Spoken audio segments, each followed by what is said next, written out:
and Geralt and Moussac call it a force, like capital F force. Crossover confirmed. The Force. She's a fucking Jedi! Spoiler alert.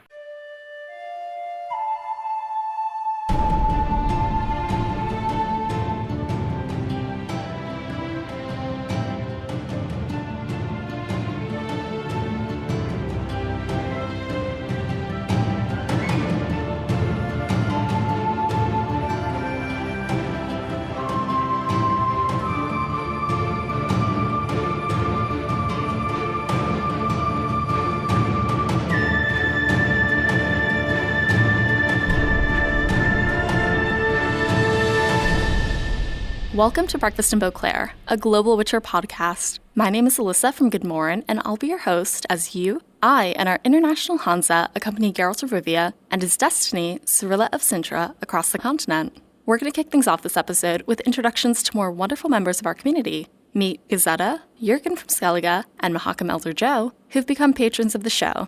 I'm also incredibly pleased to welcome Katie, the redhead of Toussaint, Jacob, and David as they join Wrangle, Gary Watts, the owner of the Churlish Porpoise, Cool Guy Henry, and Eric's the Godling as producer-level patrons of the show. As producer-level patrons, they receive an introduction shout-out, a spot on the website, monthly bonus content, stickers, a t-shirt, an exclusive producer gift, and producer credits in each and every episode. If you'd like to explore becoming a patron of the show, head over to patreon.com/breakfastinbeauclair. This episode is also very special because it's sponsored by one of our own. I was chatting on Instagram with Christian, a member of our international hanza from South Africa and Canada. We'd been talking about my sleepless production weeks, and he was super sweet and offered to send me coffee. As it turns out, Christian's just launched his own coffee company, Tour the Bean Belt with Mojo's unique subscription experience. Enjoy fresh coffee from different regions on a no-pressure subscription basis. Wake up to Brazil one month and Peru the next. Each delivery is a surprise, freshly roasted and sent to your door. Visit mojo.coffee, that's MOJOE.coffee. Choose your bag size, whether you'd like your coffee ground or whole, and where you'd like your Mojo shipped in the US or Canada. By choosing Mojo Coffee, you're choosing high-quality, fairly traded coffee sourced directly from the bean belt and roasted locally by a member of our international hanza in Ottawa, Canada. It's always really fulfilling for me to hear from you, our community, to support your work, and to celebrate your successes, like Christian's Mojo launch, together.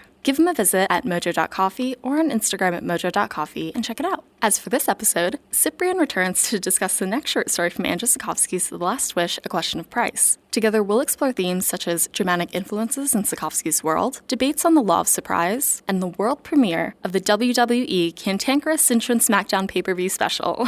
During the mid-episode break, Lars from Witcherflix returns with casting and production updates on Season 1, as well as some exciting early news for Netflix Season 2 of The Witcher. Without further ado, let's get to this episode's short story, A Question of Price. Welcome to Breakfast in Beauclair. My name is Alyssa from GoodMorhen, and I'm glad to welcome back Cyprian to the show, who's joining us from Berlin to discuss the next short story in Andrzej Sapkowski's The Last Wish, A Question of Price. Hi, Cyprian. Hey, how are you doing? I'm good. How are you today? Oh, I'm fantastic. So when you were here last episode, you mentioned that you were majoring in history and minoring in archaeology. So my question for you is, how has your experience in these fields impacted your perception and your relationship to The Witcher? That's a great question. When I'm reading The Witcher, I pay attention to historical accuracy, even though it is fantasy and I enjoy it for what it is, sure. But it's always nice to see medieval or historical authenticity, accuracy in these stories, whether it's behavior of people, power structures, weapons and armor, tactics. Again, I'm just a history buff. I enjoy these kind of things. I'm happy to report that The Witcher does quite well. Most of the time it's grounded in realism, which I really enjoy.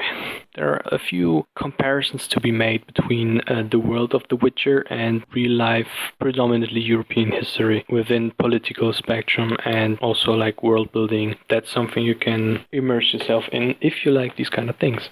So today, Cyprian and I will be discussing A Question of Price from Andrzej Sapkowski's The Last Wish. Part 1 starts, Geralt is dressed and prepared for a banquet without understanding why he's been asked to be there. The Castellan Haxo tells Geralt that he will be posing as the Honorable Ravix of Forhorn, and as the banquet's guest of honor, will sit at the Queen's right hand. So Cyprian, what are your thoughts on this framing narrative? I, for one, don't really like surprises, personally. I don't like going into situations which I don't know anything about. And I guess Geralt doesn't like it either. Yeah. And that's what he's finding himself in. he doesn't really know what the hell he's doing there. There was supposed to be a contract, I guess, but like he's not being told anything. He's just being made to wear some uncomfortable dress. It's kind of suspicious. Right. I mean, when we first open up the chapter, he has, quote unquote, a knife at his throat. Turns out the Witcher is just getting shaved for this event. Geralt is in Cintra, and he's here for a banquet. He's been asked to be here by the Queen Calanthe, and Haxo the Castellan tells him Princess Pavetta is turning 15, and as is the custom, contenders for her hand have turned up in the dozens. Queen Calanthe wants her to marry someone from Skellige. An alliance with the islanders would mean a lot to us. He goes on to say that in Cintra, women can't rule, and the king died some time ago, and the queen doesn't want another husband. Our Lady Calanthe is wise and just, but a king is a king. Whoever marries the princess will sit on the throne, and we want a tough, decent fellow. They have to be found on the Isles. They're a hard nation. Right. So we get a glimpse of the political situation. Mm-hmm. There's a lot at stake politically, right? Mm-hmm. The heir to Cintra's throne is to be chosen and to be chosen wisely, right? I mean, it's the future of the kingdom. Right. Being on the coast, as Cintra is, it's quite handy to have the best seafaring nation as your ally. Mm-hmm. Yeah, absolutely. Geralt says, I'm a witcher, like, why the hell am I here? And the Castellan is both annoying and mysterious. He kind of says, like, well, I don't know, you're here for a reason, you should just play along. But the Castellan still doesn't really say anything useful other than, quote, something bad is happening, Geralt. In the castle, something's frightening people. Geralt's like, okay, well, what do you want me to do about it? The Castellan's just like, they told me not to tell you anything, but you asked, so I told you, and you tell me I'm talking nonsense. And he scuttles Geralt out to the banquet. I think you're right, though. We do get to see Geralt's response and what actually makes him uncomfortable. We don't always see that, where he's just so out of his element right now. When it comes to clothing and situation, I mean, everything is just not his cup of tea, right? And I think the Castellan Haxo, I mean, he's just there to get Geralt ready to go to the banquet. Yeah. And that's it. I mean, sure, he is one of the staff of the castle, right? Mm-hmm. He's sure to pick up something, right? Things like that don't go unnoticed. However, he doesn't know what's going on in detail either. He knows the bare minimum needed to just get Geralt through the door. Yeah. He just gives Geralt a hard time, more so than I think he needs to. But he's so sassy about it. It's so funny. I mean, Geralt isn't playing along either, right? He's just trying to do his job. He needs to shave this guy who hasn't, maybe he's like right from a journey. I mean, you can only imagine the smell of it.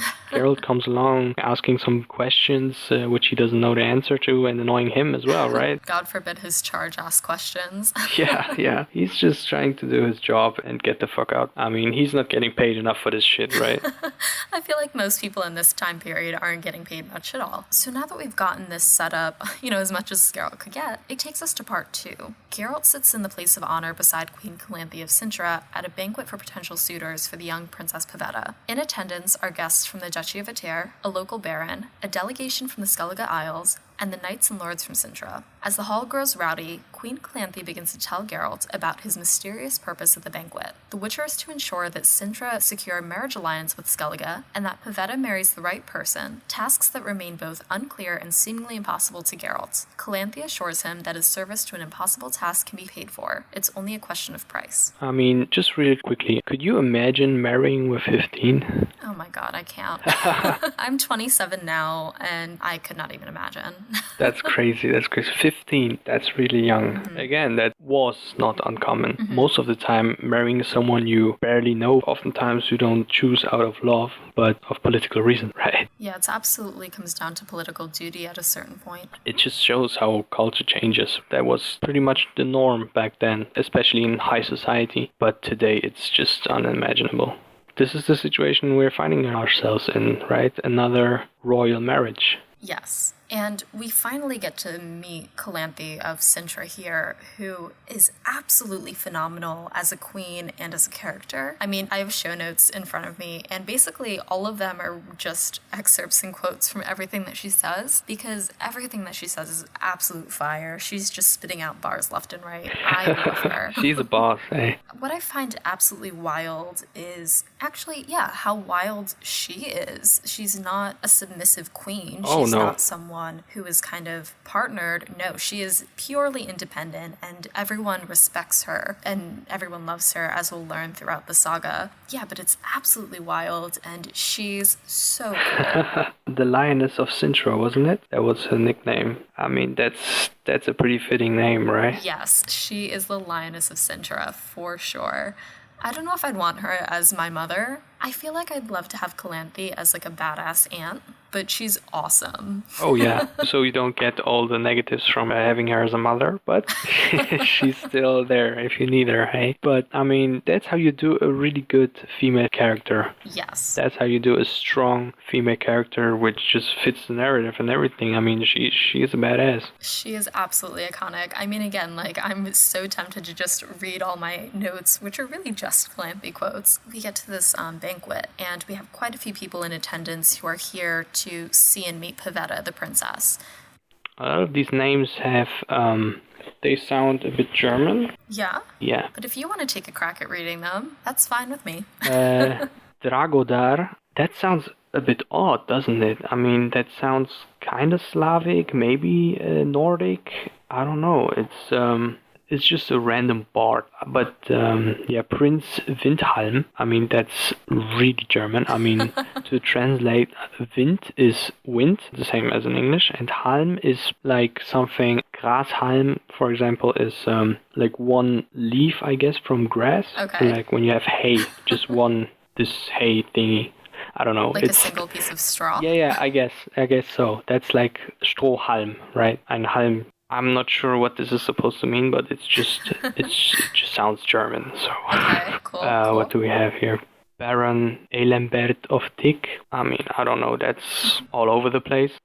Kutkudak. Oh my god, that's actually quite different in Polish. First of all, it's written with a K, not a C. In Polish? Yes, Polish. Let me just double check. I mean, the name Kukudak, the context around it is that either Geralt or the narrator notes, or maybe even Calanthe herself, notes that he's like a rooster, therefore it's a very fitting name. Ah, okay, I got it. It's in Polish, it's Kutkudak.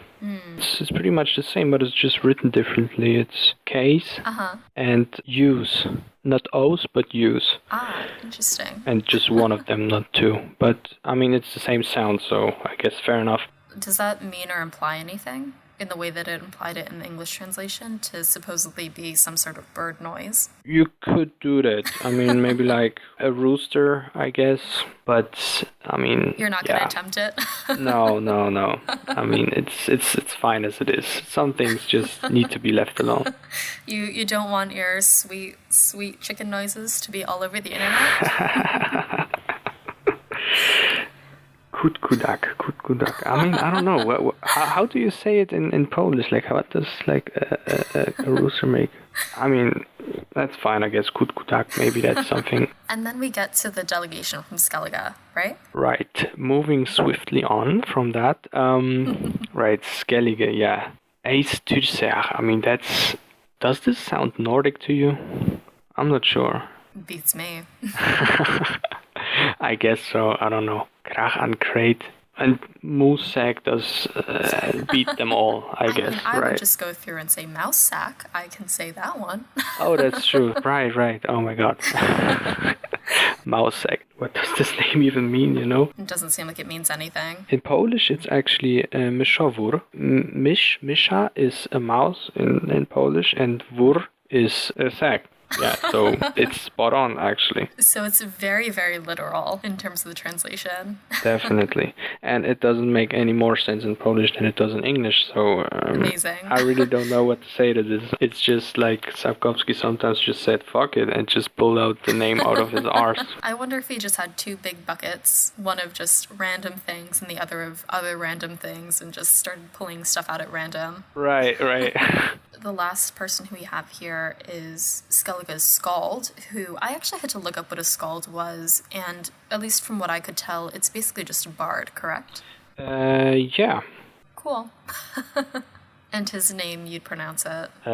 Draikbontu. I guess. I don't know. These aren't like typical Norse names, which, again, if you go off the assumption that Skellige is supposed to be like the Nordic realm with Vikings and stuff, but you get Eistyrser, which, I don't know. That has way more vowels and syllables and guttural noises than I can pronounce effectively, so...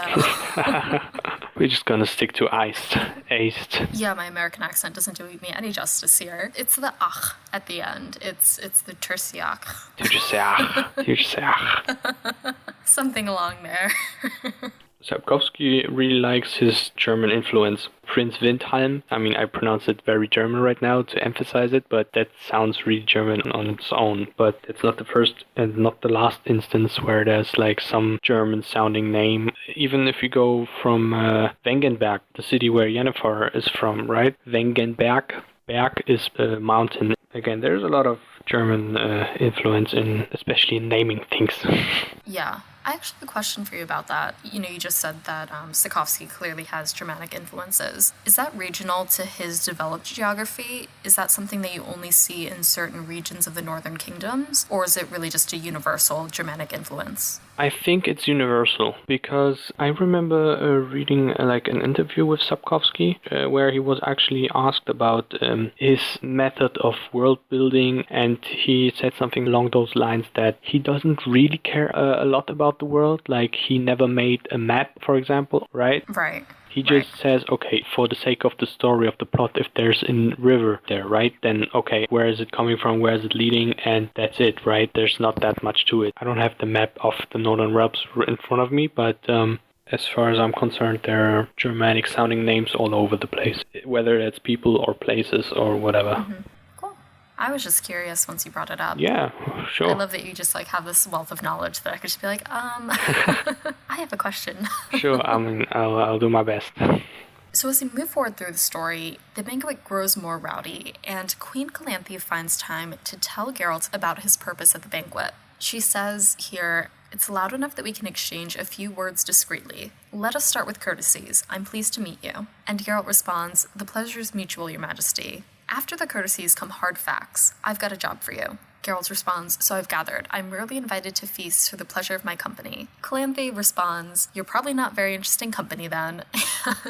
And, she's so quick. Every single time Sapkowski gives her dialogue, and she's absolutely ruthless as well. I think her character strikes a very interesting line between being very self-assured and borderline degrading.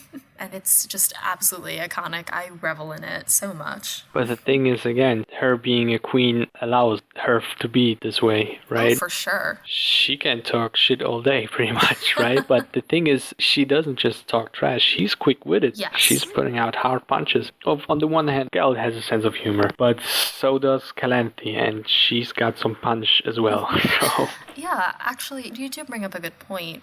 As uncomfortable as Geralt probably is in this very formal setting, we do get to see a lot more of his personality than I think we've seen in every single story up until then. I think we got a hint of it when Geralt was with Nivellen in A Grain of Truth, but it really comes into play here. He's not fighting, he's not in danger for most of this short story. So we really do get to see a lot more of his personality and what he's like when he actually has to talk to people. When he has to. I know, right? They play well off each other, even though they it's maybe not the most friendly of conversations, but I like the wittiness. And I think despite the few hostile overtones between Calanthe and Geralt, the undertone still feels to be one of some sort of respect. This is again something that we consistently see with Geralt, which I just find so funny, is that no matter who he's with, and no matter how, highbrow or lowbrow these people are, Geralt is just kind of himself. And I don't know if it's because he's a proxy for the reader at every point, or if it's just him as a character, but people love to tell him stuff, and people love to trust him. Right, and he doesn't particularly like it. No. He's just like, okay, why are you telling me this? I really do not care. So. Exactly. Understandably, Geralt is terribly confused about why he's here, and Haxo the Castellan really didn't say anything much to him, so now that he has Calanthe's attention, he tries to get it out of her. He essentially says to her, why do you need a witcher? Why do you need a witcher to dress up and pretend to be somebody else? Do you not understand what my profession is? She turns around and says more or less, no, I know exactly who you are and I know exactly why you're here, and you're going to be here to do the job that I'm asking you to do. Right. She toes this very hard line with him. She has this really wonderful dialogue with Geralt, which is where the title of the short story comes up, A Question of Price. Calanthe says kings divide people into two categories, those they order around and those they buy, because they adhere to the old and banal truth that everyone can be bought. Everyone. It's only a question of price. Don't you agree? She continues and says, I don't need to ask. You're a witcher after all, you do your job and take the money. As far as you're concerned, the idea of being bought has lost its scornful undertone. The question of price, too, is clear, related as it is to the difficulty of the task and how well you execute it. And your fame, Geralt, old men at fairs and markets sing of the exploits of the white-haired witcher from Rivia. If even half of that is true, then I wager your services are not cheap, so it would be a waste of money to engage you in such simple, trite matters as palace intrigue or murder. Those can be dealt with by other cheaper hands. Again, I'm so sorry. I feel like I'm just going to keep reading Calanthe quotes, but it is actually quite important. Because Calanthe hasn't given him much information, she asks him, are we done? Geralt responds, unclear tasks can't be clearly executed. Calanthe says, what's unclear? You did, after all, guess correctly. I have plans regarding a marriage alliance with Skellige. These plans are threatened, and I need you to eliminate the threat. But here your shrewdness ends. The supposition that I mistake your trade for that of a hired thug has piqued me greatly. Accept, Geralt, that I belong to that select group of rulers who know exactly what witchers do and how they ought to be employed. On the other hand, if someone kills as efficiently as you do, even though not for money, he shouldn't be surprised if people credit him with being a professional in that field. Your fame runs ahead of you, Geralt. It's louder than Dragbon Dew's accursed bagpipes, and there are equally few pleasant notes in it. His fame. Old men at fairs and markets sing of the exploits. Well, old man and dandelion. As far as we are concerned, and as far as Geralt can see, there are no monsters present. He doesn't really get anything out of this, really. I mean, surely the only threat could be an assassin or somebody trying to kill somebody or whatever, but no monsters. Or if there is a monster, why is she waiting with this? Why is she keeping him in the dark? She assures him that she knows that he's a witcher and what they do, and that he isn't a mere thug for hire. So, if anything, it's more confusing. Calanthe knows exactly why Geralt is here, and again, obviously he doesn't. She sets this up in such a way that there are clearly high stakes here, and Geralt seems to be aware of that, but doesn't understand his part in it. She has, again, this really wonderful excerpt where she tells Geralt, perk up your ears because I won't repeat this. I want to achieve the ends which, to a certain degree, you have guessed. There can be no other solution. As for you, you have a choice. You can be forced to act by my command. I don't wish to dwell on the consequences of disobedience, although obedience will be generously rewarded. Or you can render me a paid service. Note that I didn't say, I can buy you, because I've decided not to offend your witcher's pride. There's a huge difference, isn't there? Geralt says, the magnitude of this difference has somehow escaped my notice. Calanthe replies, then pay greater attention. The difference, my dear witcher, is that one who is bought is paid according to the buyer's whim, whereas one who renders a service sets his own price. Is that clear? Geralt says, to a certain extent. Let's say then that I choose to serve. Surely I should know what that entails. Calanthe says no. Only a command has to be specific and explicit. A paid service is different. I'm interested in the results, nothing more. How you achieve it is your business. So why am I here again? Exactly. She still doesn't tell him anything. I think this is a really interesting excerpt. By day, I'm a product designer by trade. And by night? By night, I'm an absolute mess, just making nothing but Witcher content. Team no sleep, right? But it's all good things. Honestly, I couldn't imagine doing anything else right now. And at least people are getting something out of it, I hope, right? Well, I mean, you're getting something out of this, right? You're doing what you like, so what else is there in life? Absolute geek notoriety. I think that is the upper echelons of fame. But I mean, I bring up my day job as a designer because, I've freelanced before. And I'm not going to lie, I hate freelancing. I absolutely hate freelancing, but the idea that Calanthe proposes here, one who is bought is paid according to the buyer's whim, whereas one who renders the service sets his own price. And this is something that I've just come across when people have proposed freelance projects to me. And sometimes I'll price myself out. I'll be like, hey, taking away some of my time to work on something else, like that does come down to,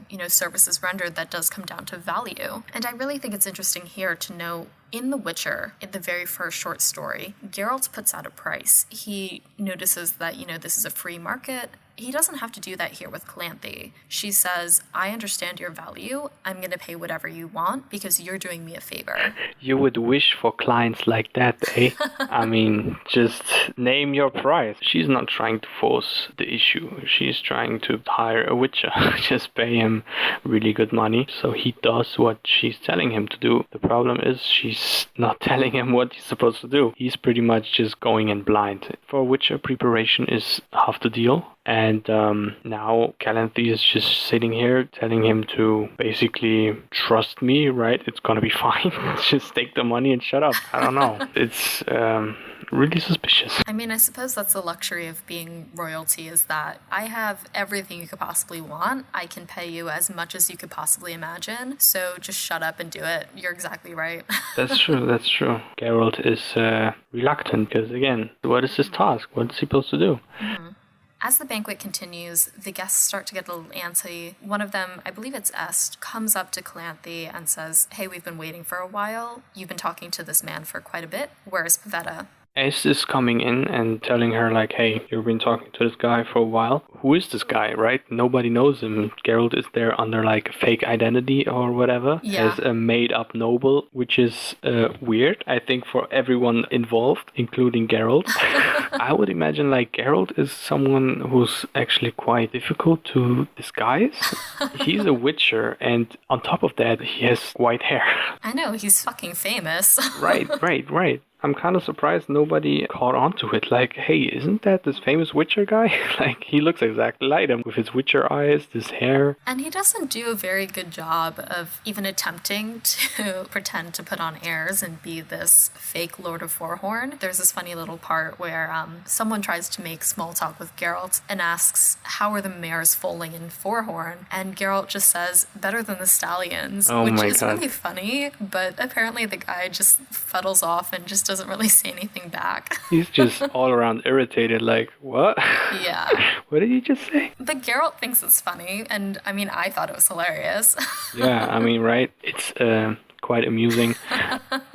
So as the banquet continues, Calanthe summons for Pavetta, the princess enters the hall, everyone stops dead in their tracks. She's incredibly beautiful and looks very much like her mother, the queen. Cyprian, you had like a small note here about heirs and the line of succession in monarchies, correct? Right. I mean, it's quite an interesting situation right now because currently we have Calanthe as ruling queen of Cintra because her husband, the king of Cintra, passed away. So Calanthe is now ruling, which implies that there is no male heir because they just had Pavetta, right? She doesn't have any siblings and she was underage until now for marriage. And I think the king of Cintra didn't have any brothers either. So there's no option to go like from brother to brother. So Calanthe was ruling right now as queen in like a transitional way until Pavetta can get married off. And seeing that she's only 15, they're rushing it. It's interesting because, again, the rules of succession aren't clearly defined anywhere,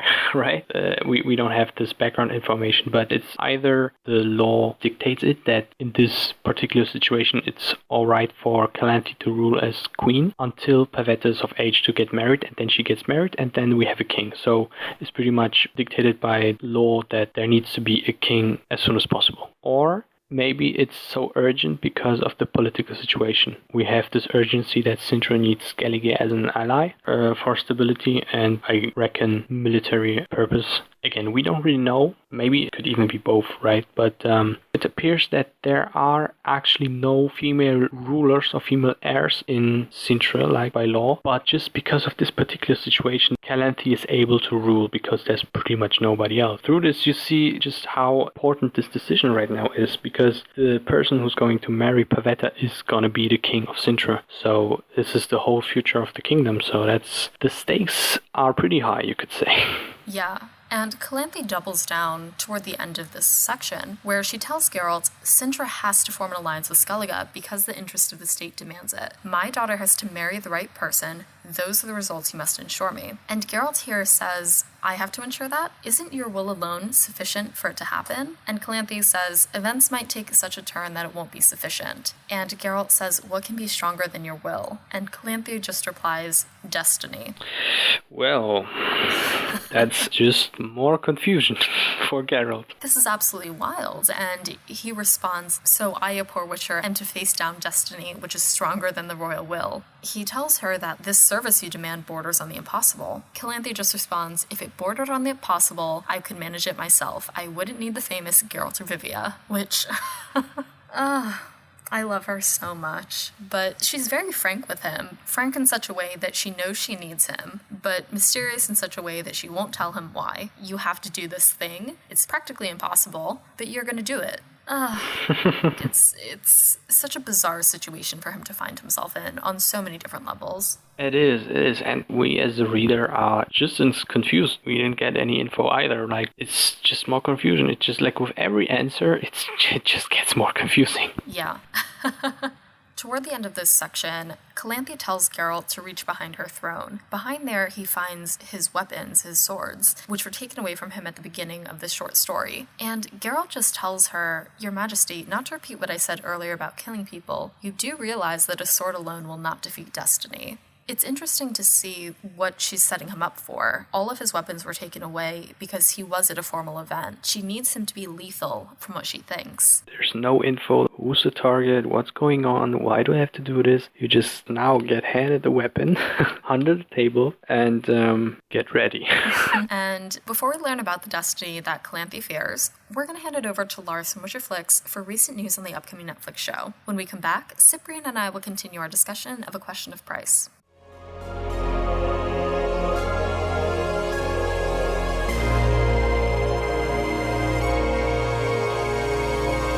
Hey, it's Lars from Witcher Flicks, and this is Tidings from Toussaint. What's new in the world of The Witcher show on Netflix? Here's the answer. There are several hints indicating that a possible Season 2 of The Witcher series is already in development. Writer Ray Benjamin could be part of the writer's room for Season 2. She's new to the Witcher team, but she posted some funny little pictures and videos of her and other members of the writer's staff, such as Declan de Barra, Snea Corsi, Bo De Mayo. This also confirms that several writers for Season 1 will return for Season 2 of The Witcher show. At this moment, the work on the Witcher soundtrack is well on its way. We already know that Sonia Belousova is in charge of the music and that she really likes her obscure instruments like the hurdy-gurdy. And right now, her work continues. On Instagram she wrote, plenty of recording sessions still to come, lots of music still to write, but a lot of music already written. We do a lot of recording sessions here in the studio, and we've had fantastic soloists come to record. In other news, we have a new confirmed character on the show. Game of Thrones has its Corin with a Q, The Hobbit has its Thorin with a TH, and The Witcher has its Corin with a K. According to his IMDb profile, Hungarian actor Martin Berinski was cast as the warrior Corin, who was Geralt's father. He only appears in the short story A Road with No Return, released in the short story collection Something Ends, Something Begins. The story is set before Geralt was born and also features Geralt's mother Visenna. Unfortunately, the book hasn't been translated into English yet. Even though Corin is only listed for the pilot episode up to this point, we now can conclude that we will definitely learn a lot about Geralt's past on the show, as a young Geralt was cast as well. This is why I think it's only a matter of time when we finally know the actress for Geralt's mother Visenna. Thanks to Redditor Kieran of Rivia of the awesome Netflix Witcher subreddit, we know that French magazine Premiere published an article about the Witcher show. Nothing too exciting is written in this article, but there are some interesting tidbits nonetheless.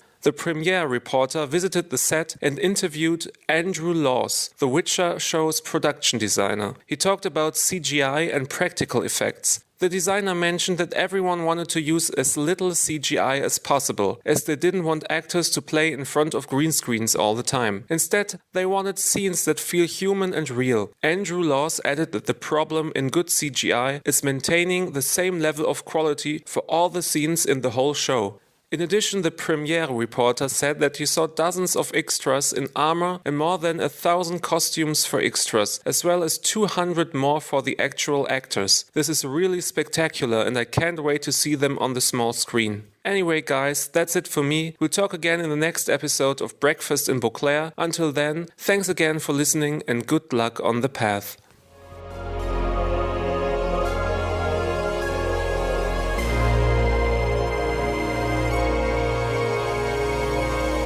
Hey everyone, welcome back from the break. I'm here with Cyprian discussing A Question of Price from Andrzej Sapkowski's The Last Wish. When we left off, Geralt of Rivia attends a banquet in the kingdom of Cintra at the request of Queen Calanthe. The Witcher is told he's there to ensure an alliance between Cintra and Skellige, and that Princess Pavetta marries the right man. So we're finally here, learning about the destiny that Calanthe fears. The banquet is interrupted by Urkian of Erlenwald, whose identity is completely concealed by armor until midnight. Still masked, the stranger presents his story. The late King Rogner of Cintra became lost while alone on a hunting trip. Urkian rescued him, and as a reward asked for, quote, whatever the king had left at home without knowing or expecting it. On the king's return, Calanthe was unexpectedly in labor, making Urkian's reward Princess Pavetta herself. There's an uproar at this information, which is called by Kukudak, the Baron of Tig. He explains the law of surprise to the crowd, which reveals children marked by destiny, of which Geralt is one himself. After Geralt's true identity and nature as a Witcher is revealed to the guest, the guardhouse bell strikes, announcing midnight.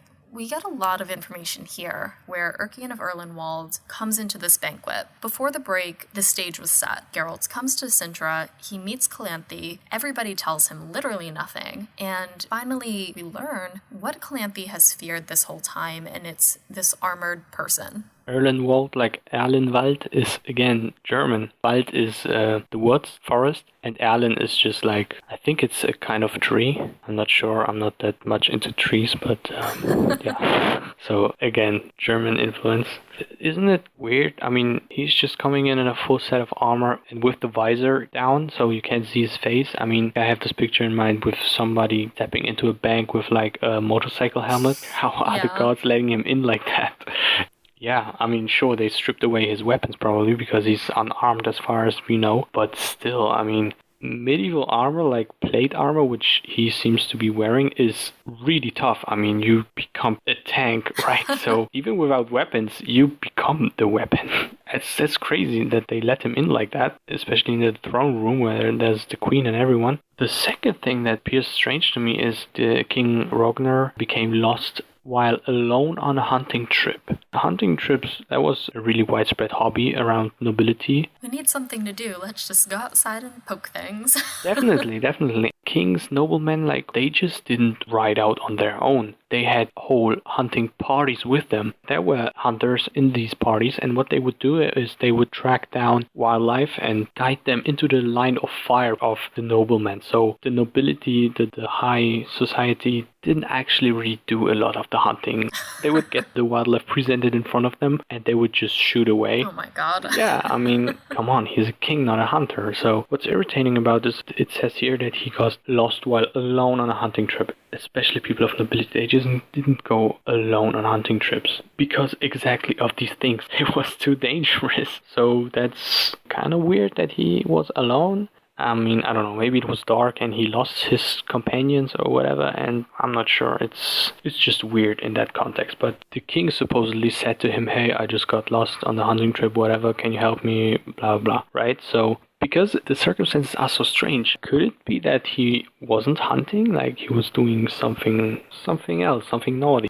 Or maybe he just got drunk at a tavern or something. I mean, it's just strange. I guess we're just gonna have to roll with it. And Sapkowski doesn't provide a lot of reason for why the king ended up by himself, other than he got lost and then ended up in a ditch, basically. I think you're right, like, Sapkowski does leave, like, a huge hole in why is this even happening in the first place, and he just kind of glazes over it in order to push along the plot. Yeah. Before Urkian actually presents the reason why he's here, he does weird out everyone by not taking off his armor or his visor, as you would have put it, wearing a motorcycle mask in a bank or something. He does tell the crowd, my face must remain hidden for the time being with your permission, and then he just kind of pushes it aside as a matter of quote-unquote knight's vows, that he can't reveal his face before midnight. We don't see this here, but we do see this in the very last book, Lady of the Lake, when Geralt is when he's in Beauclair, where the podcast is named from, when he's in Toussaint. We do see a lot more of these knight's vows then, but at the moment, this isn't something that we've come across in the saga yet. It's also like a weird vow to take. Why? It's just so unusual. I mean... It sounds like he just uses it as an excuse in order to kind of get himself out of trouble. As a reader right now, we don't really know why yet, but Calanthe allows it. And as he's telling everyone his story, Calanthe takes a small break to whisper a command to a page who, puzzled, needs to have the command repeated before running off. And we're going to find out eventually what she says to him. But for the moment, it's a complete mystery to Geralt. He notes the page is puzzled, but he doesn't know what was said. Which, I mean, is quite unfortunate, especially since he's a witcher and he supposedly has enhanced hearing and he's sitting right next to Calanthe. I mean, come on, if you're gonna pick up anything, like, pick up this little line. It's kind of a blunder on Geralt's part. You're just sticking holes through the Swiss cheese tonight, Cyprian. I am. But maybe that's why she had to repeat this command, because she was whispering. I mean, lovingly critical of Sapkowski's work, which we both adore. If not, we wouldn't be here. Urkian made the king promise whatever he had left at home without knowing or expecting it. So Urkian's demanded reward was to be the Princess Pavetta before she was even born. Everyone gets very upset, understandably, that they've made this whole journey and suddenly there's this person, this mysterious figure, who won't even unveil his face to the crowd, saying that he has this claim over the princess. And Kukudak steps up and says, actually, there's some validity to this. He says, let us not pretend that we've never heard of such requests, of the law of surprise as old as humanity itself, of the price a man who saves another can demand, of the granting of a seemingly impossible wish, quote, you will give me the first thing that comes to greet you. It might be a dog, you'll say, or a halberdier at the gate, or even a mother-in-law impatient to holler at her son-in-law when he returns home, or you'll give me what you find at home yet you don't expect. After a long journey, honorable gentleman, and an unexpected return, this could be a lover in the wife's bed, but sometimes it's a child marked out by destiny. Kukudak goes into this huge long exposition about what this means, about all these examples of children marked out by destiny. This exposition is still met with an uproar.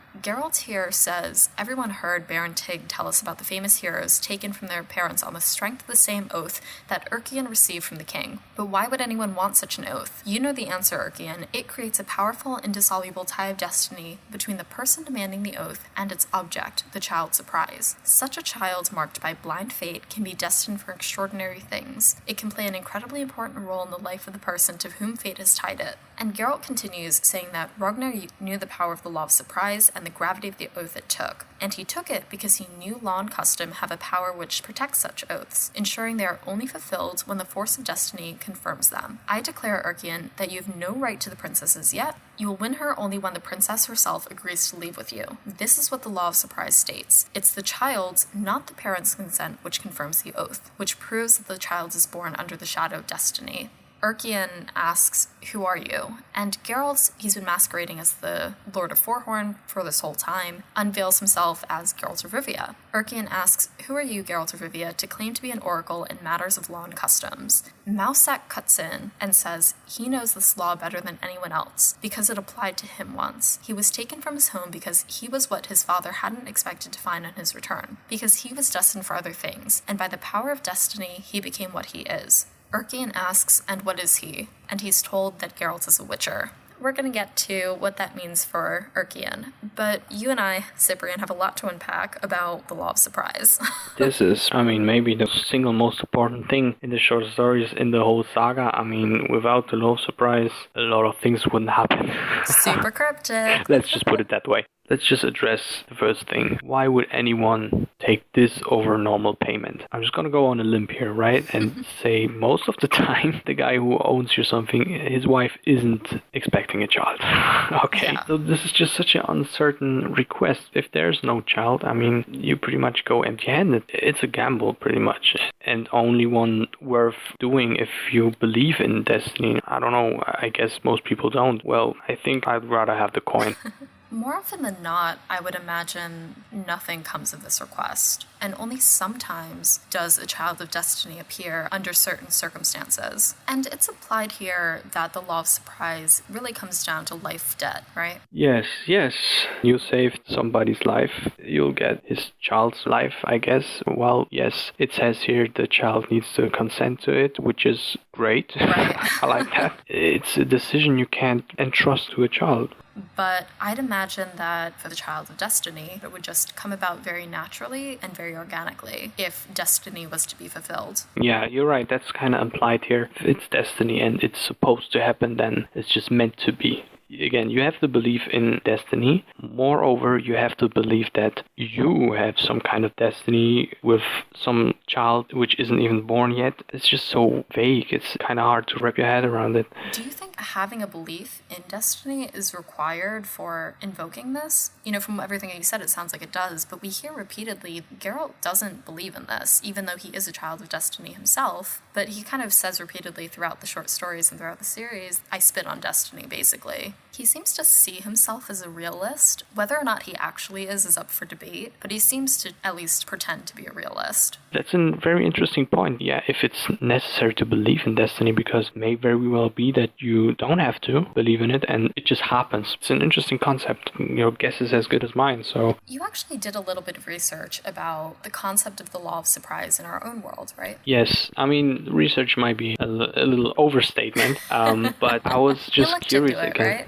A bit, yeah. I was just so intrigued again by this whole idea of this law of surprise. To me personally, it's just ludicrous. I had to look up if there's actually some real-life equivalent to it, if this maybe has some kind of basis in history, like many things in the Witcher universe. And the only thing I managed to find is a small note on actually the Witcher wiki, which said that this is based in Slavic mythology, that the law of surprise was a form of payment for the devil's services, which is very interesting for a couple of reasons. If you leave all these destiny things aside, it's fitting that it's a payment for the devil's services. Maybe it's not your soul, you're just giving away your child, which is, it may very well be worse.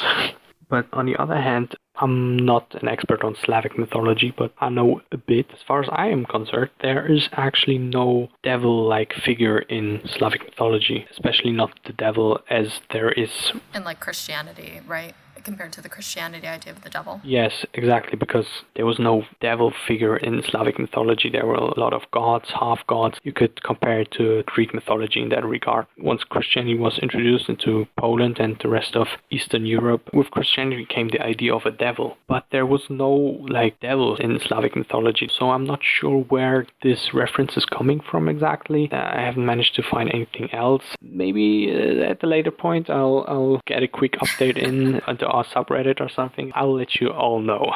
Again, pretty interesting, but not as conclusive as I would like. I mean, I would have just assumed that this was something that Sapkowski made up, especially because of how much of a role it eventually ends up playing in the Witcher universe. But it's really interesting to hear from you that there's even an adjacent historical background on this. Supposedly.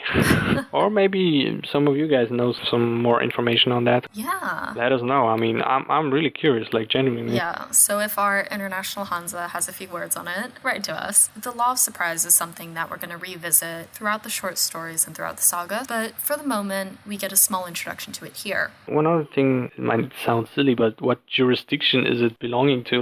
What is this law based on? It looks like it's a universal law of some sort, but this is just a law. What law? Who decided that and when? Is this a magic law? Is it just a law of nature? Oh my God, so much with the Swiss cheese, Cyprian. Just poking holes in Sapkowski left and right. I think this is definitely a, not behind the curtain moment for Sapkowski. Okay, listen, Andrzej, okay? I need more context here, okay? I mean, come on. No, but in all seriousness, I'm just like, where does this come from? Like, why do I have to adhere to the law? Like, where does this come from? So from this discussion, we just know that Sapkowski made a bunch of shit up, and as illogical as some of it is, we're just going to roll with it because it plays such a large part in the rest of the saga. Geralt is unveiled to the entire crowd in this banquet hall as Geralt of Rivia, a witcher. As soon as this happens, we hear the bell from the guardhouse signal midnight, and everybody kind of gets a little uneasy because Urkian has told them he has to remain hidden until midnight. Supposedly it's midnight, and he removes his helmet and visor, revealing a monster's head beneath it, and he completely shocks the banquet guests. With his form revealed, Calanthe asks Princess Pavetta if she wants to go with the creature, and Pavetta says yes. There's a moment of silent astonishment, and the entire hall just breaks out into a brawl, with the Witcher running to defend Urkian. Pavetta suddenly throws the whole room into a frenzy using uncontrolled raw magic. Geralt and Mousak, with the unexpected aid of the Baron of Tig, subdue the princess. There's so much here. Yes, okay, well. We could probably start with the description of Urkian now that he's got his helmet off, his big old motorcycle helmet. This description that Sapkowski gives here, Urkian takes off his helmet, and above the wide semicircular breastplate, two bulbous black button eyes looked out, eyes set to either side of a blunt, elongated muzzle covered in reddish bristles and full of sharp white fangs. Urkian's head and neck bristled with a brush of short gray twitching prickles. Cyprian, you have like a very small, funny note about Urkian? Yes, because, again, that's quite interesting, the differences between the Polish and the English version, because in the Polish version he's called Jeż, which is Polish for hedgehog, just literally hedgehog. In Polish it's not that strange because there's actually a Polish name which is Jerzy, which is pretty much the same, just one letter added at the back. But on that note, that's why I was intrigued by this name, like Urchin, like where does it come from? Like I can imagine where it's come from, because being called hedgehog, like as a name in English, sounds quite strange, even to me, not a native speaker. Yeah. I can understand why they didn't choose that. But actually turns out Urchin or Urkion, I'm not sure on the pronunciation, is a Middle English term for hedgehog. So the translation is actually spot on, which is quite interesting. I mean, and I think it fits his description quite well, doesn't it? It was sort of like a subtle unmasking. If he just kind of tells the room, like, I'm hedgehog, without having actually unveiled himself. And then he takes off his mask, and then everyone's like, I mean, I guess. Yeah, the name fits the description. Everyone understandably freaks out at this being that's in the middle of this royal hall. Calanthe has a look of success, and she asks Pavetta, you see the person who's laying claim on you, do you want to go with them? And Pavetta says yes, which throws the entire hall into a frenzy. Calanthe calls for the guards, they start going out for Urkian's blood. Geralt immediately goes to defend Urkian. Turkiok throws a chair down, smashes it, and starts shanking people left and right, and it's an absolute wildfire. Doesn't the Skald smack Croc on Craig, like, with the bagpipes and just knocks him out? Like, it's a wild, wild scene. I think so, and while doing so, he shouts, "World Star!" I mean... The hall here just turns into absolute WWE madness. It is insane. This is not befitting of the throne room in Cintra, and to everyone's surprise, Pavetta enters the fray with uncontrolled magic. Furniture starts flying everywhere. Calanthe's throne, with her in it, flies across the room. It's crazy. This is the first time that we're seeing something supernatural like Pavetta. We had Novellin in A Grain of Truth, who kind of seems to be like what Urkian is, this humanoid beast thing, but we haven't seen anything quite like Pavetta. She's suspended in the room, throwing out this swirling force. I think it's important to emphasize that during this whole mess, Urkion gets stabbed, despite his armor, but only once Urkion gets stabbed, Pavetta goes mental. As it appears, the trigger for this whole shit show. So yeah, I just thought this would be an important point to keep in mind, people, for later on. Yeah, for sure. Geralt and Mousak, together with the magic that they have between the Druid and the Witcher, try to subdue Pavetta. And the thing that actually distracts her is the Baron of Tig, Kukudak. We haven't really talked about it, but through the whole entire story, he's making animal noises, which is how he got his nickname, Kukudak. They get increasingly bizarre as the story goes on. At this specific moment, he's found the Skald's bagpipe, and he just screams into them. And for whatever reason, this is enough to distract Pavetta. And when she's distracted by whatever the hell kind of noises are coming out of this bagpipe, that's when the Witcher and Mousesack hit her again. Behold the power of the Scottish bagpipe.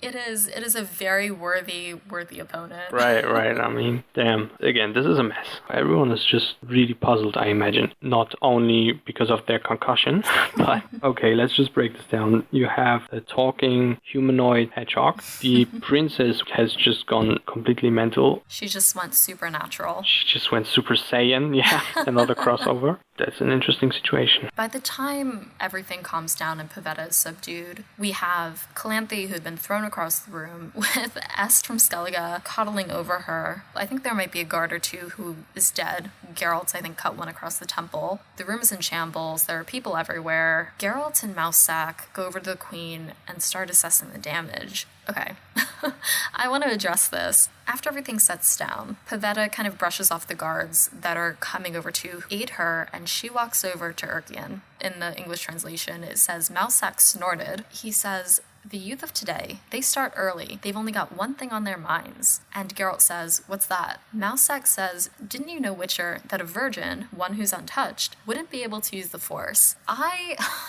just hate this so much as a concept. I feel like as a society, we just need to stop vilifying the loss of virginity and praising the preservation of it. And I just hate things like this that talk about, like, virgins having magical powers, whether that's, you know, virgins and unicorns or loss of virginity and the ability to tap into this magical force that's out there. I just think it's so ridiculous. I'm with you on that one. And I don't want to say that it's not a big deal, losing your virginity, because it surely is. I mean, it's something special. Like, without going into sex ed or something, like, but... That's exactly why people are listening to our podcast. Again, people, if you still have it, that's fine. If you want to lose it, just make sure it's with someone you trust, someone you love. You don't have to marry them, in my eyes. But if you want to, that's fine too. I mean, to each their own. Like, for me personally, I think it's definitely up to that individual person. I just find it so bizarre in a literary context, in a cultural context, that we would demonize people either way, whether they keep it or whether they lose it. And I feel like we shouldn't be perpetuating this fascination with virginity. I mean, granted, you know, this was written quite a while ago. Right. I mean, but look, generally speaking, during the Middle Ages, it was quite of a big deal, especially for nobility and noble marriages. I mean, it was expected that the princess was untouched. Okay, I just think what you do with your partner, that's your thing. I really, really couldn't care less what you do. As long as, like, you have everyone's consent and everyone likes it, do whatever the hell you want. And I think this is just the healthiest way of going about it. As much as I don't like the argument about you can have superpowers and not have superpowers if you're a virgin, it does end up being important to the story, the loss of Pavetta's virginity, which we're going to find out in a bit. Mousesack and Geralt calm the princess. She wanders over to Urkian. We see him transform back. He turns into a man, and everyone is confused except for Pavetta, who calls him Dooney. And the Witcher figures out that Calanthe's order to the page earlier had been to ring the bell earlier. At the end of part 2, Calanthe summons everybody to her chambers, which takes us to part 3. In her chambers, Urkian, or Dooney as Pavetta calls him, tells the queen and her escort about the curse that has been placed on him. Calanthe announces a marriage between herself and Est of Skellige, and allows Pavetta and Dooney to stay in Cintra. She asks Mousesack to remain in Cintra as Pavetta's teacher. As dawn breaks, the queen is surprised to see Dooney unchanged. Mousesack and Geralt reveal that Calanthe's acceptance of Dooney and her gift of Pavetta to him broke his curse. Dooney tells Geralt that he's in debt to the Witcher and promises the Witcher anything. Geralt asks asks Duny for what he already has but does not know, and Pavetta, blushing, tells her mother and future husband about her pregnancy. So here we are again. Yeah, so here we are, and we have kind of a full circle on this concept of the law of surprise in this conclusion to the short story A Question of Price. Right, you're right. We're coming full circle with the law of surprise. Wow, this introduces a lot of things. I mean, first off, Calanthe's wish was granted. Yeah, she has the alliance not by her daughter's marriage, but through other means. So, hooray! The two requirements that she asked of Geralt were to ensure an alliance with Skellige and to make sure that her daughter marries the right man. Both of these things ended up coming true with her own upcoming marriage to Est of Skellige, and also Pavetta marrying the quote-unquote right man, which is Duny or Urkian in this case. How lovely. And as she's working through this monologue of acceptance, dawn breaks, and Calanthe's surprised to see that Duny is unchanged. He hasn't changed back into his Urkian/hedgehog form, and Geralt and Mousesack just kind of laugh at her because they realize the moment that this curse had broken on Duny. And it was when Calanthe said, like, I'm giving you Pavetta and we'll call it quits. It's very casual, and just that little thing is what the Witcher and the Druid say breaks that curse for him. Turned out better than everyone hoped for, right? I mean, pretty much everyone got what they wanted, except for the 4 people who ended up dead. Whoops. We're just gonna graze over that. I mean, we could get into fatalism and the role of fatalism in Destiny, and did those people have to die for this whole thing to come true? I don't know. That's a lot to unpack. Maybe another time, yeah. Another time, we can get into some crazy philosophical, metaphysical stuff. Oh, yeah. At this point, everyone kind of turns to Geralt. Again, we see Geralt in all these sorts of situations where everyone seems to enjoy his company, whether he's done something for them or something's happened. Calanthe turns to him and says, like, thank you for ensuring these tasks have been completed. Thank you for ensuring these outcomes. What do I owe you? And she takes off this enormous emerald necklace. And then Duny steps up and he says, I owe you my life. Without you, I surely would have died in that banquet hall. He says, I can give you anything. Geralt freezes, and I imagine this being very cartoonish when I think about it, but Geralt turns to him and says, a Witcher that has that question asked to him needs to have it asked again. And Duny doubles down and says, like, no, anything you want. Geralt says, Duny, Calanthe, Pavetta, and you, righteous knight Tersiak, future king of Cintra. In order to become a Witcher, you have to be born in the shadow of destiny, and very few are born like that. That's why there are so few of us. We're growing old, dying, without anyone to pass our knowledge, our gifts, onto. We lack successors, and this world is full of evil, which waits for the day none of us are left. Calanthe whispers, Geralt, realizing what's about to happen. Geralt says, yes, you're not wrong, Queen. Duny, you will give me that which you already have, but do not know. I'll return to Cintra in 6 years to see if destiny has been kind to me.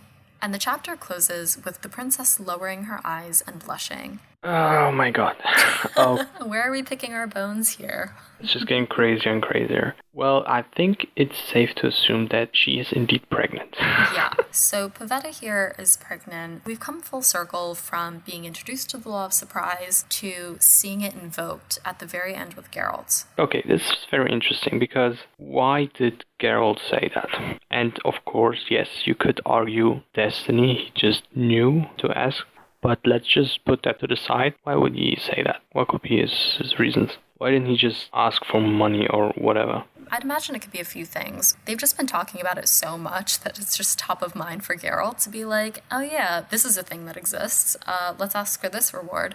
But I think on top of that, I think he's just so familiar with the law of surprise that there are all these things in place for him to ask. He brings this up to Calanthe very, very early on, and it's obvious in a second read, but it's not obvious on the first. Calanthe tells him, if you ensure these results, I'll give you anything that you want. And Geralt freezes, and this is maybe only a third of the way into the story. And this is the first time that this concept comes up, or that we see Geralt question this twice. And then at the very end, again, we see Duny. Duny, again, doubles down on his offer that he'll give Geralt anything that he wants. And again, Geralt says, I'll need to ask you you again. I think it might just be the phrasing, like, I'll give you anything. I think that has something to do with it because both times that's what triggers Geralt to actually take a step back and be like, hold on, there's an opportunity here. Right, right. On the one hand, why would he engage in this gamble? Because surely he doesn't know that Pavetta is pregnant. I mean, I wonder if he does, though. I wonder if his, Witcher senses are tingling and he just knows. That would be quite interesting. Either that or he and Mousesack realized. Maybe, but we don't have any info on that. But the concept of why would he want a child instead of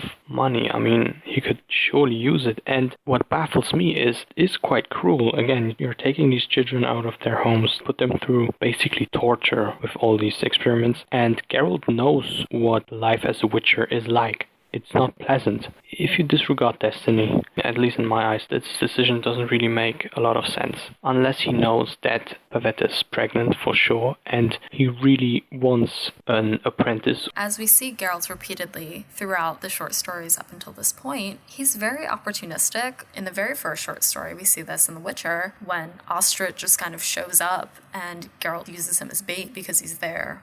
I think it's just him not really having anything to lose, to be honest, by asking for this. If destiny isn't on his side, then nothing will come of it. But if it is, there's quite a bit to gain. That's true. That's a good point you mentioned, actually. He really doesn't have anything to lose because of the fact that he pretty much already got paid, right, by Calanthe. Yeah, I mean, Calanthe gave him a freaking huge reward in terms of her necklace, which it notes very early on in the short story that the smallest emerald in that necklace is the size of a very large bumblebee or something like that. So it's a very hefty reward for the work that Geralt did tonight, which is arguable. Right, but then again, the fate of the whole kingdom, coin well spent. Maybe a part of it is that Geralt looks at Dooney and he's just like, so you broke. What do you got? That might be part of it too. We don't know anything about Dooney's backstory aside from his curse. So it could just be Geralt being like, if I'm going to cop something from this kid, it's probably going to be his own kid. Although, no, I'm not quite sure. Wasn't it mentioned that he was nobility as well? He does mention that he is from some sort of royal dynasty, but it doesn't seem like he's returning to his homeland. That's true. He was traveling a lot, and after that even alone. Doesn't seem like he's really in touch with his fiefdom or whatever. Yeah, we have no insight into his backstory at all. Arguable. Spoilers. Stay tuned. So we don't totally know what motivates Geralt in this specific moment and what he values that is going to bring him to evoke this law of surprise, but we do know that there is now a child involved in it, even though we don't yet know the outcome. Yeah. Which sets us up for the whole entire saga. Yeah. This is a very interesting and important story. Yeah, it is very important, and thank you for being a part of it, Cyprian. Yeah, it was a pleasure. Before we wrap up, what do you think the moral of the story was? I think there's two lessons to the story. One, you could argue, especially with this last part, destiny apparently is a thing. And things are just gonna happen. If something is supposed to happen, then it will. There's not much you can do about it. If you believe in destiny, or maybe you believe in God, that's something you can identify with. Maybe the whole concept of God has a plan for everyone. We don't know it, but we'll know in time. Also, regarding the figure of Geralt, Calanthe has a plan, but Geralt doesn't know anything of it. But it just plays out, and plays out pretty well in the end. And as a follow-up, do you agree with Queen Calanthe that everyone can be bought and it's only a question of price? Is payment worth abandoning your own morality? I would like to think not, but that may be just wishful thinking, you know? I think we would all agree on that. We all view ourselves as very noble. That's good. I hope everyone's thinking that. However, you don't really know how you would react if you would be presented like an ungodly amount of money or something else you desire. It could be argued that everyone has a trigger of some sort. Maybe in some cases it's power. In another case it's money. In another case it may be your life or the life of someone you love. It's difficult. Everyone would like to think of themselves as unshakable in their morals, but that's probably to an extent not true. You can't really say with certainty how you would react if you would be presented with such a situation. Maybe some thoughts on your side? Yeah, I know that there's a quote somewhere. It's one of the Stoics. I mean, I'm paraphrasing, but one of the Stoics has a quote about, whatever price you choose to sell your soul at, make sure it's the right price, which is very applicable to the idea that Calanthe proposes here. I would probably argue here in favor of her point. I would say that the things that everyone values are quite different, and I would infer that everyone sets the price for their own morality and their own services, and it's going to be different for everyone. And it doesn't necessarily have to be selling out. It could be for value. I don't think that she's necessarily wrong here in that everybody has some sort of price. Sure. I mean, it's hard to argue against. There's always something, right? Either something someone desires or something someone fears. Yeah, that's a good point. We could sit here for another 3 hours and discuss it more thoroughly. Midnight thoughts. But it's 1 o'clock for you.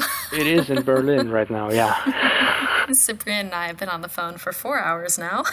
But it's been lovely. I've enjoyed it. Yeah. Over the course of these 2 episodes, we've gotten to unpack such a huge volume of Geralt's values and his morality, like you said. We see a lot of him in The Lesser Evil, where we understand where his views on neutrality stem from. And then we also see him here in this huge plot point about the law of surprise and his very first brush with destiny in a way that will be incredibly relevant for the rest of the series. And I'm very glad that you were here to be able to join me for it. And I guess we're going to see if he gets that return on his investment in 6 years in Cintra. Oh yeah, that's going to be one interesting episode, I can tell you that, folks. Yep. It's going to be a while before we get there, but I promise it'll be a good one. That's true. Hey, but even better for everyone else, right? More awesome content coming up. Fingers crossed that I don't just keel over and die before that happens. That's true. We gotta protect you right now, like George R.R. Martin. You cannot die before you finish this, like you've committed. Oh, this is it. I think that takes us to the end of this episode. Yeah. Yeah? Finally. Finally, it is officially 1 a.m. for you in Berlin. It is. This takes us to the end of our episode. So that is it for our show today. Cyprian, thank you so much for joining us for this episode, for these last 2 episodes, actually. And thank you to our community for listening. Thanks for having me. Yeah, of course. It's been such a pleasure having you. You have just been an absolute rock star in this community and in this Hanza. And I'm really grateful that we got to meet through it. If any of you listeners want to connect with Cyprian, he is on Instagram. You can find him probably in the comments of GoodMorhen or Breakfast in Beauclair, as well as in our subreddit, which is called the Hanza, because I got that name. I love what you're doing, and this podcast is just, it's a really good idea. I was wondering, actually, that nobody has done anything like this before, but hey, more power to you. Fingers crossed it keeps going up from here. Well, again, it's been a pleasure talking Witcher with you, and I'm gonna go to sleep. Next episode, we're going to come back to New Jersey for a conversation with our friend Oleg to learn how Geralt met his very best bard friend in the next short story from The Last Wish, The Edge of the World.